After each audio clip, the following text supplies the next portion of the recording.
The big star of Pawn Stars, Chumlee, has a special skill for finding lost treasures. He has always found forgotten items that have made the gold and silver pawn shop a lot of money. He is known for having a friendly attitude and good instincts. Fans love him and think he's an important part of the team because he can see value and deal well. Chumlee's knowledge and friendly personality have led to some of the most shocking and profitable deals on the show. He deals in everything from rare collectibles to pop culture memorabilia. How is it that he can make the everyday extraordinary? Find out by watching until the end.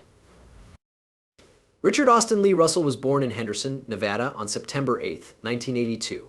He goes by the stage name Chumlee. This American businessman and reality TV star is best known for his roles on Pawn Stars, a hit show on the History Channel. Chumlee has worked at the Gold-Silver Pawn Shop in Las Vegas for years, and the show shows what they do every day.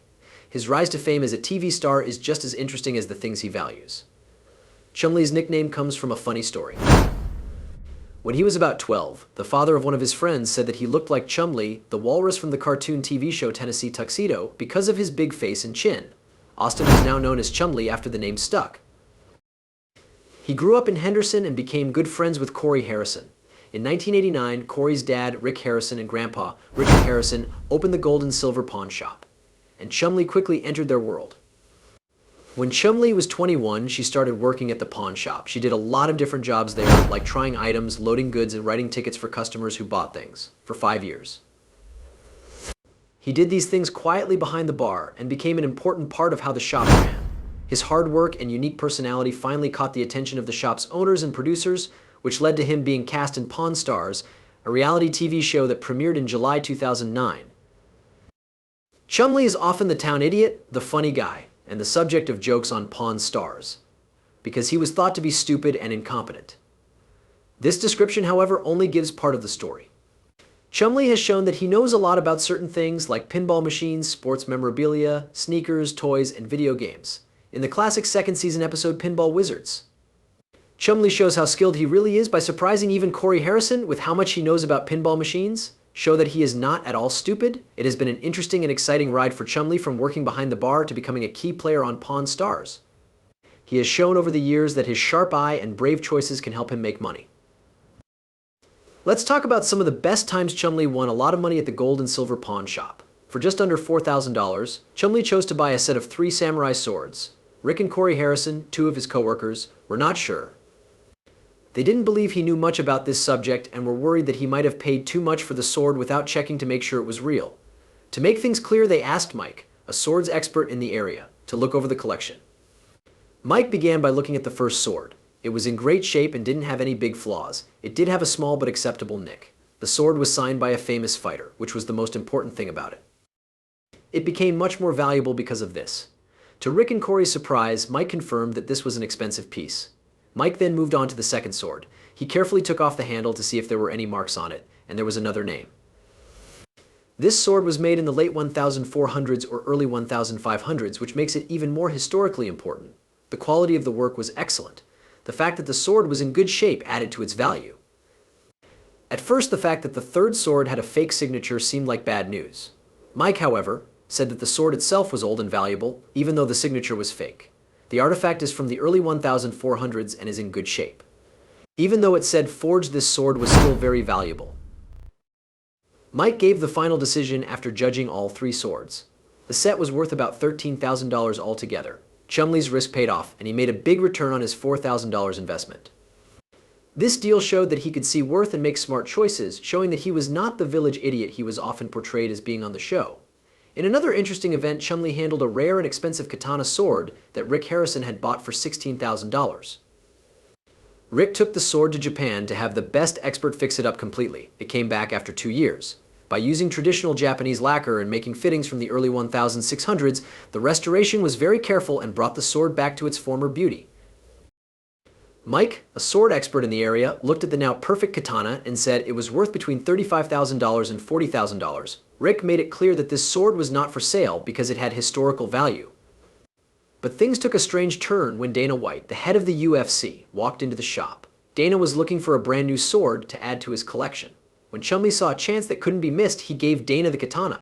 Chumlee knew there was a chance for a big sale, even though Rick had told him not to. Dana began to negotiate because she was interested in the sword's past and how it was made. There was some back and forth before Dana agreed to buy the sword for $30,000. But the deal didn't end there. Dana was interested in more than just the sword. He saw more swords in the store and chose to buy a bunch of them. With this extra buy, the total sale price reached an amazing $60,000. When Rick found out that his prized sword was being sold, he was understandably angry. What happened after his talk with Dana, though, was even stranger. Finally, Dana bought another sword for $9,000. This brought his total cost to $69,000. Chumley's deal with Dana White showed not only how good he is at negotiating, but also how well he knows what important clients want. It turned something that could have been divisive into one of the best deals for the shop. In another interesting example of Chumley's ability to find unique things, the BMW in which the famous rapper Tupac Shakur was shot is discussed. Rick and Chumlee went to a Las Vegas car shop that said they had the exact BMW that Tupac was driving when he was shot and killed in 1996 after going to a Mike Tyson fight. Even though it had been fixed up and cleaned, the car still held historical value.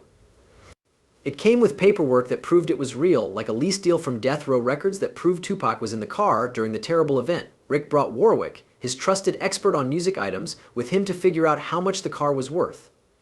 Warwick said it was like Tupac's Hummer, which had sold for $200,000. He said the BMW could fetch between $500,000 and $1 million because of its historical importance and the fact that Tupac's records from that time had sold over 10 million copies, making them diamond albums. The car had a bad past, but its link to Tupac made it more interesting and appealing, and the right buyer could make a lot of money with it. The seller set the price at $1.5 million after turning down a $900,000 offer. Rick found it hard to swallow this high price tag. Because the car had been in a crime scene, its value was subjective and hard to predict. It depended a lot on who bought it at the right sale. They had to back out of the deal because they couldn't justify the high price, but it wasn't a waste of time. Chumlee learned something new that made him realize how much he knew about the pawn business. He loved the chance to learn more about something so special and important to history. Having such a dramatic past teaches us a lot about market value and buyer interest in things. At the gold and silver pawn shop, Chumlee always finds interesting things. One memorable moment happened when a man walked in with an old card-playing book from 1866. Even though the book wasn't in great shape, it was full of old card game rules and techniques. It talked about a lot of different games, some of which aren't played very often anymore. Who won the book in a card game wanted $1,500 for it, but would take $1,000. Chumlee became interested in the book's age and content and started to look into what it might be worth. Long whist, 5-card cribbage, and different kinds of poker, like straight poker, draw poker, and then the less well-known whiskey poker, were all in the book. Because card games have a long history in Las Vegas, Chumlee thought the book would be a good addition to the store's library. Chumlee called in Rebecca, the shop's book expert, to get a more exact price. She agreed that the book was a great example of how to books from the 1800s, which were popular because there were no official schools at the time. She said that before 1858, there weren't many books on card game rules, especially poker rules, so this 1866 release was very important. Rebecca thought the book was worth about $2,000 because it was important to the history of gaming and collectors would be interested in it, especially in Las Vegas, where there are a lot of professional poker players and poker fans. Chumlee was surprised by this price because he thought the book might not be worth much because of how it looked. Once Chumlee had the expert's report, he started talking with the seller about the price. He tried to make a deal that would be good for the shop. At first, the seller refused to lower his price from $1,500, but Chumlee knew he had to buy it for less to make a good return. Chumlee was able to get the price lowered to $1,375 after some back and forth. Everyone was happy with this price, and it still left enough room for the shop to make a profit. The seller was happy and left. Chumlee was happy to add a unique and historically important book to the shop's stock after making a good deal. Because Chumlee loves collecting card games, the gold and silver pawn shop gave him a great chance. A seller came in one day with a gathering starter deck that was still sealed. The number of people who play the collectible card game Magic the Gathering and the worth of the cards have both gone up a lot over the years. This deck is very rare and expensive because it comes from the beta set, which was the second release of the game. A secret deck is interesting because it's mysterious. There could be common, uncommon, and rare cards inside, some of which could be expensive. The seller bought these decks online, but most of the time they didn't get good pulls. Rather than keep the deck, he chose to sell it for $40,000 and take the money. Because Chumlee knew the risks and possibilities, he chose to get a trading card expert to check the deck's authenticity. The expert confirmed that the deck was in great shape and that it did look like a real beta Magic the Gathering starter deck. The deck's worth could go through the roof if someone pulls a Black Lotus, which is one of the most sought-after cards in the game. There was, however, a big risk involved. The deck could be closed again, and there was no way to know what was inside without opening it. The experts said that Chumlee should buy it and then open it to look at the cards inside to make sure it was real. Based on how valuable the rares inside might be, he thought a safe price to buy it would be between $23,000 and $25,000. Chumlee talked with the seller and finally made an offer of $25,000 with a twist. He said they should split the value of the black flower if it was inside. The seller agreed to the deal because he or she was interested in seeing the cards and could make more money. Now was the time of truth. Chumlee and the expert opened the sealed deck with great care. As they showed off the two rare cards, there was a lot of tension. There was a Power 9 card among them. These are some of the best cards in the game. It was thought that this card alone was worth $150,000, which was a lot more than what Chumlee paid for the whole set. The expert agreed that the card was in perfect condition, which made it even more valuable. This amazing pull made the whole buy worth it. It turned a risky bet into a huge win. It was a great choice for Chumlee to buy and open the deck. The seller was glad to see the reveal, and Chumlee was thrilled with how well the deal turned out. The Simpson Bronco is one of the most famous cars in American history. It was used in the famous police chase that was shown live across the country. It was possible for Rick and Chumlee to get a close look at this famous car when they went to a Las Vegas shop. It was O.J.'s friend Al Cowlings who drove this Bronco during the chase, with O.J. Simpson at the back of the car. In 1994, there was a chase. After the O.J., the person who killed Nicole Brown Simpson and Ron Goldman did not turn himself in. That's right, this Bronco still had its original license plate and had been kept in perfect shape with very low mileage. This car is a unique piece of pop culture history because millions of people saw it during the chase. If you want to know how important it is to history, look no further. The owner of the store said he had already turned down a $50,000 offer and was now seeking $1.3 million for the Bronco. Rick and Chumlee were in a tough spot, even though the car was in perfect condition and had a lot of historical worth. Even though they knew the car could fetch between $500,000 and $1 million at sale, they couldn't agree with the asking price of $1.3 million. The Bronco's link to a well-known crime made it more interesting and difficult to value, which made it a big risk. Even though Rick and Chumlee failed to buy the Bronco, the experience did teach them some things. Chumlee used this chance to teach Rick about the history and importance of the vehicle. This was one of the few times Chumlee could teach Rick something new, which made him a more useful Pawn Stars team member. A bronze Madonna bust with Vatican approval was another interesting deal that showed off Chumlee's skills.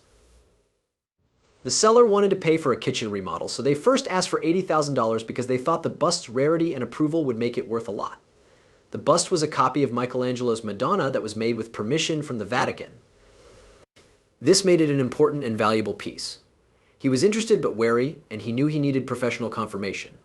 The bust was marked to show that it was number 154 out of 500, which means it was made early and maybe more valuable. Chad, who knows a lot about art, was called in to look at the piece. Chad said it was real and praised the quality of the work, but based on recent prices on the secondary market, he thought it was worth about $35,000, a lot less than what the seller was asking for it.